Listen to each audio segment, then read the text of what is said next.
Hello বন্ধুরা, garden ব্লগসের একটা নতুন ভিডিওতে তোমাদের স্বাগত জানাই। কথায় আছে, বাঁশ কেন ঝাড়ে, এসো আমার ঘাড়ে ঘাড়ে। আজকে যে গাছটা তোমাদের কাছে নিয়ে এসেছি সেটা হচ্ছে মিনি বাম্বু। অনেকে এটা চাইনিজ বাম্বু বলে থাকো।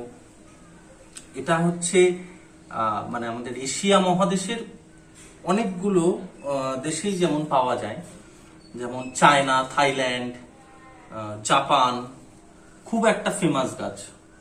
কিন্তু ইন্ডিয়াতেও আস্তে আস্তে এই জিনিসটা, এই গাছটা রাখাটা ইনডোরে এখন খুব প্রচলিত হয়ে গেছে, অনেকেই রাখছে এই গাছটা। ভীষণ একটা ভালো গাছ, ভীষণ ডেকোরেটিভ একটা গাছ, কিন্তু গরমের সময় একটু মেনটেনেন্স, একটু কেয়ার তোমায় করতে হবে। খুব রোদে রাখা যাবে না, মাটিটা পুরো শুকোতে দেওয়া যাবে না, ময়েশ্চারটা ওর খুব প্রয়োজন। ছাওয়া জায়গায় রাখো, হালকা রোদের মানে ইনডিরেক্ট সানলাইট যেটা বলে সেটা আর কি, ডিরেক্ট সানলাইট নয়, সেটার খুব প্রয়োজন এই গাছটার। আর পটিং মিক্সটা একবার একটু বলে দিই তোমাদের।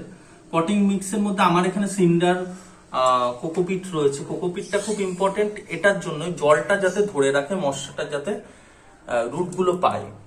গার্ডেন সয়েল রয়েছে, সিন্ডার আছে, ঠিক আছে। এটা দিয়ে তোমরা করো। জল প্রতিদিন দিও না, মাটিটা শুকোলে জলটা দাও। হালকা স্প্রে করতে পারো, সপ্তাহে 2 দিন স্প্রে করো। পাতাগুলো খুব রোদে রাখলে একটু পুড়ে যেতে পারে, যেমন আমার একটুখানি জানলা থেকেই একটু রোদ এসছে, তাতেই একটু হালকা হালকা কেমন হলুদ হয়ে গেছে।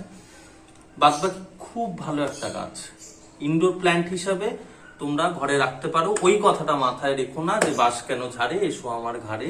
এটা সবাই প্রচলিত বলে থাকে, বাট আমার তো কিছুই হচ্ছে না, এটা এরকম কিছুই ব্যাপার নয়। জোকসটা পার ট্রাই করে দেখতে পারো এই গাছটা। দেখা হচ্ছে নতুন কোনো ভিডিওতে। টাটা।